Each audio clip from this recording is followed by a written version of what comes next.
već mlika, jaja, krompira i masne kruha. Nije bilo baby papak ni salame, ni crtića, ni barbike, ni DVD. Sigrali smo se kovboje iza slame, jedan je šerif, a drugi bik koji se divi. Vukli smo trnjavu labušku po prašini, šorali kapenjaka od kapije do kapije, a pripečen ispred Malankini, Pašini i biskupovi sigrali špaca, žmure i vilje. Išli smo tražiti dadu po sokaku i vukli ga kući za rukavu do cike. Saganjali smo mamu i tentali baku da pravi petke i kilovane paprike. Tirali su nas u crkvu i u školu, u crkvu da učitelji ne vidu. Čuvali smo ovce i svirali frulu i šarali gretom po tuđem zidu. Dobro je mene rekla tetkanica, živimo siromaški, ali imamo dušu. A mama bi znala reći, ta naša djeca ništa ne sluša, sam se tuču i pušu.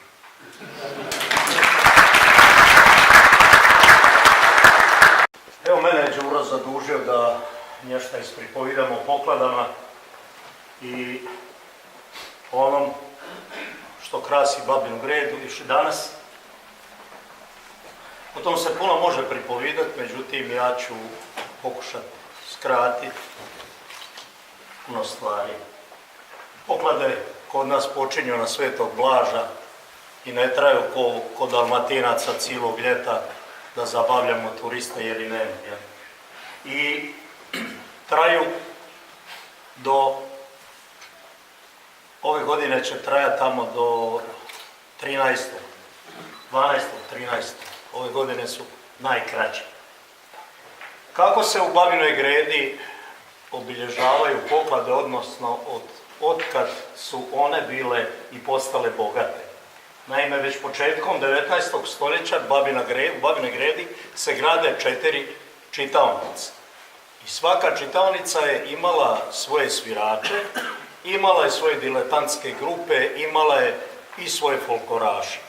Tako da su oni svake godine poslije Uskrsa prezentirale i natjecali se ko će biti najbolji. Normalno svake godine se proglašavao najbolji. Ali, već poslije Božića, već za Božić, u čitaonicama sviraju svirači. Dolaze mladi i stari u kolo. To traje i do Svetog Blaža, kad počinju poklade i kad se pojavljuju prvi bušari u tim čitaonicama.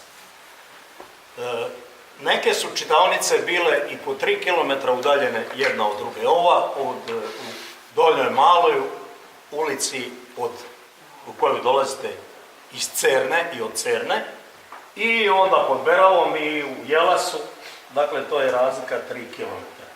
Jedna je bila u samom centru u Čevatovu i to je bila milina zimi živjeti u Babinoj Gredi. Da je to sve, ali vi baba mojih godina i starije posjedale po tim stolovima i dude ko pure. Kukaju jedna drugoj, jadaju se, dva je bolesna od Bog, na od nog. Ja do tad svitu nisam ni znao kakvi sve bolesti ima. Evo, Sofa Adnađeva, na što joj treba 6 metar duple širi za aljinu, kaže, kuka mantajoj se u glave, a ona se sigurno sinoć nacvocala rakije, pa joj se neće mantat. Onda Manda Đurina, ona se stalno žali, kaže, nješću žiga s desne strane. Za nju se ni ne čudim, jer ona teško da nije dobila bruh kad je igrala po sinema u Bircuzu. Onda Reza Pranjina podbradila gubicu i dudi ko pura. Kaže, upalila je se vilica. Htio sam joj kazati da ju to sigurno stiglo no što se sa šumarma grizla po prosjekama, ali šut je najjači. I tako vam se Reza razboljela. Ali ajde što su se one razboljele, one su već u godinama i starije.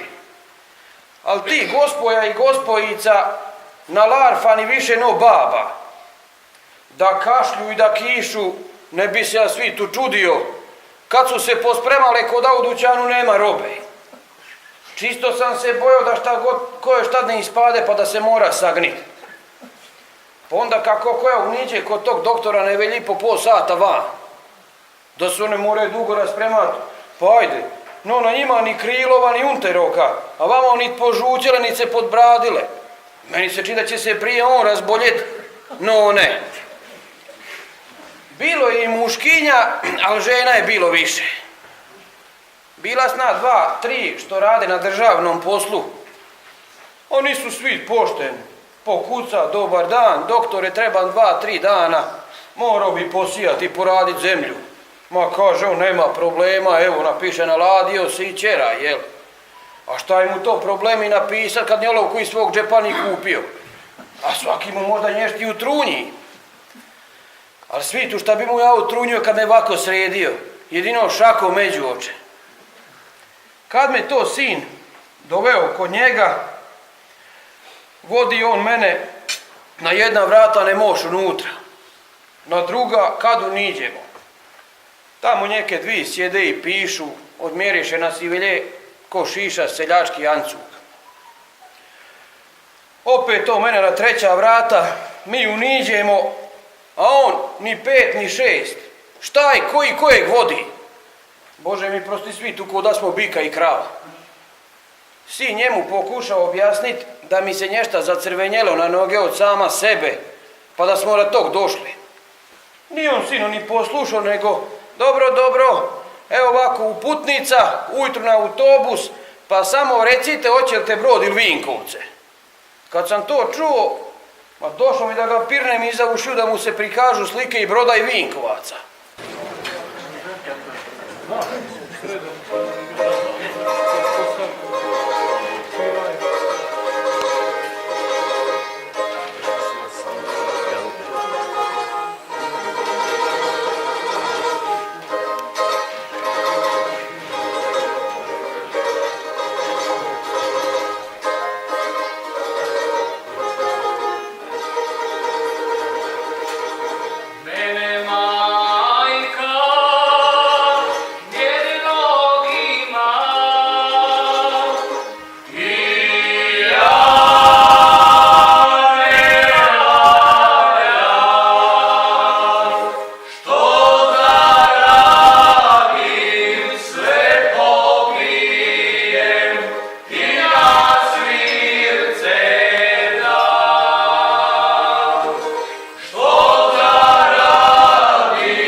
davno neka pjesmica, malo dosta glasa, kako se to posluša.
Iza svi sveti tamo na obzoru se pojavljuje, bar men, ovaj događaj ovdje. Mislim još prođe Svinjokolja, Božić, iza nove godine već smo ovdje na ovom događaju. A zašto? Zato što nam je ovdje lipo i valjda zato što je Đuro dobar čovjek, pa evo, zato ovdje rado dolazimo.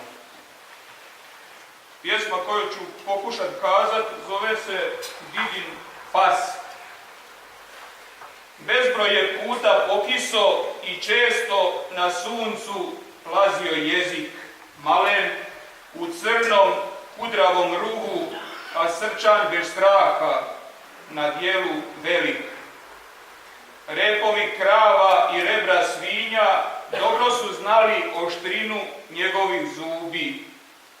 Kad dođe veče i treba doma kretat, tražeći staru garu, u šumi mu se lavež gubi.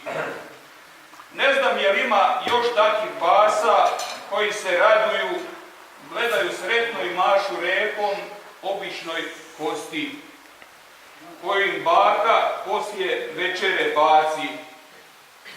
Spavo je kratko kraj naše slame, ujutru spreman ko vojnik. Prije nego se kroz grane dude probiju prvi srebreni zraci. Kada je crko, tužno je dida reko, tako ga više imati neću. Kad god bi samom tero marvu na vašar, uvijek sam prodo, imao sam sreću.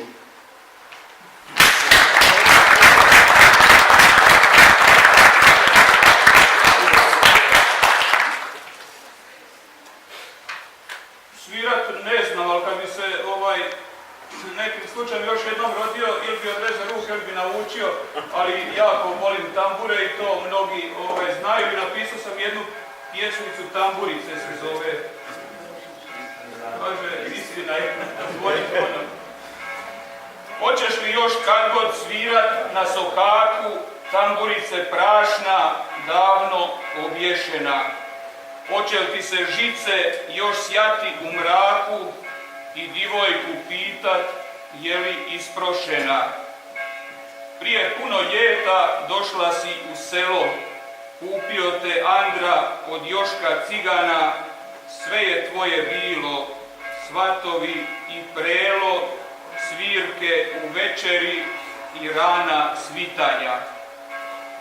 Vješali po tebi novce i otarke, išla si po mladu i pratila kuma, štitio te Andra od kiše kaputom, a rukavom briso prašinu sa druma.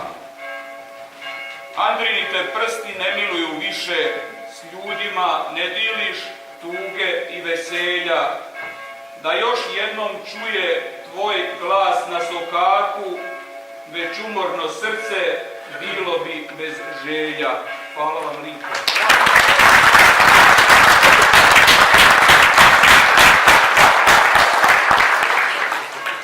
Šta ti čekaš? Ti bi se zanimao da bi...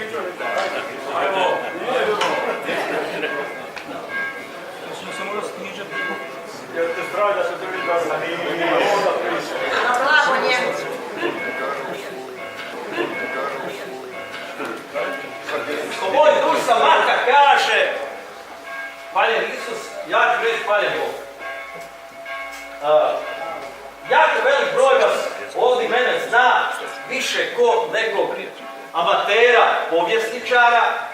Sad u neko vrijeme kažu, postao sam neki povjesnik, sad to je valjda nešto. Moje druse iz Zagreba, Osijeka kažu, ma nisi ti povjesničar, ti si povjesnik, ajde virovat ću vam. Pa pošto mi leži ta povijest, a manje više volim, moram reći nešto šta nam je Adam priredio, koja je uzorna tišina bila dok su Adam i njegov drusa izvodili ovu svoju arhaičnu, ali ne arhaičnu, staro šokačku, ja bih rekao trenkovsku vojničku glazbu. Šta mislite? Kakva je tišina bila 1750. godina u Beču, kada je Trenk umaširao sa 1600 pandura u Beč i prošao kroz Beč sa prvom vojnom glazbom na svijetu koja je uopće bila poznata i nije bila poznata jer je bila prva. Sa onim turskim bubnjevima, sa gajdama, sa zurlama, sa samicama. Kad je prošao ispred Marije Terezije, nadvojvode Ivana Ferdinanda i ostali. Šta mislite šta se događalo? Tišina. I zamislite 1600 ljudi u kabanicama, tamnim, sa kapuljačama, onim koje su nabacivali ili sa onim, Miki će to možda znati, mi smo još uvijek mali imali one kape štrikane sa gombama, pa gomba visila na ovakvom komadu štrikanja, to su nešto slično ti naši graničari nosili. I 1848. godine Serežani, kad su upali u Beč na predgrađu St. Marks, Bečkom kod Švehata, gdje je poginulo 200 dvojica u osvajanju Beča kad su unišli tamo, pa nije ni čudo da su se onda nas bojali i Bečani, da su nas se bojali i Šlesi, da su nas se bojali Česi, Slovaci, Mađari i danas u Slovačkoj pričaju kad hoće dicu da umire, doće Kroati će doći. A i ne samo da su naši osvojili Berlin na 5 dana od Prusa čuveni. Tako da sva ta glazba koja je bila, koju je Adam priredio i sve ono šta je se događalo, možemo biti ponosni na naša vojnička i domoljubna dostignuća koja smo napravili 1991. i od 1991. prije i do sada. Nije džaba Napoleon rekao dajte mi 100.000 Hrvata, pokorit ću čitav svijet. Jer nisu se bojali i nismo se bojali i ne trebamo se bojati. I ovo sad što tu radimo uz našeg drusu Đuku i ostalo, sve je pozitivno i sve za taj naš jedan domoljubni, šokački i naš slavonsko-sremski štih u kojem smo odrasli, u kojem su odrasli naši diraci i naši preci. Živjeli, a sad ću pročitati moju pismu.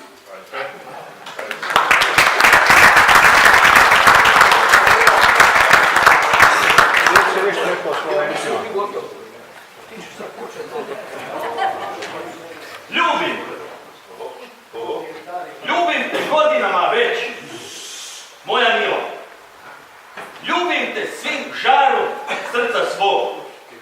Ljubim te u srcu mom si se svila.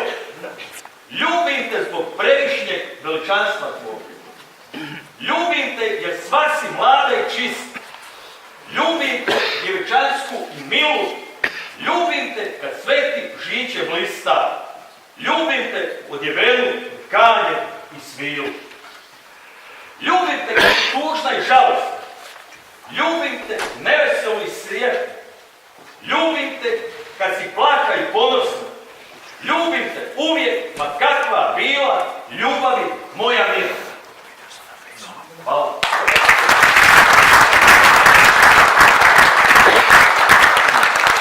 Moram još nešto reći što se tiče Rokovčana. 1937. godine bila je smotra pjevačka u Zagrebu, seljačke sloge. Na toj smotri je jedan od najboljih zborova, o tome nema govora, to je sve evidentirano u ondašnjim javnim glasilima, su bili rokovi. To je snimito, ako nekog zanima, to posjedujem. Tu se da čut šta su oni otkrivali, šta su sve pivali, ali je zanimljiva jedna stvar. Pošto su oni bili jedni od najboljih, dobili su, sad da me čuje moj otac da sam rekao dobili su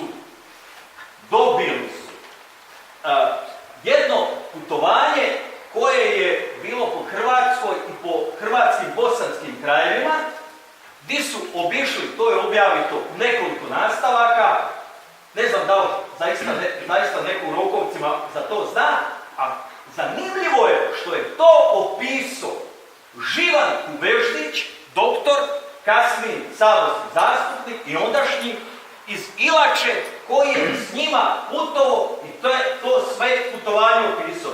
Tako da zaista nije čudo što se ovdje danas i prijašnjih godina događa u Rokovcima i oni čuveni didaci rokovački, svi znamo kom je divan, što su oni napredovali i toliko napravili za Vinkovačke jeseni, za Rokovce,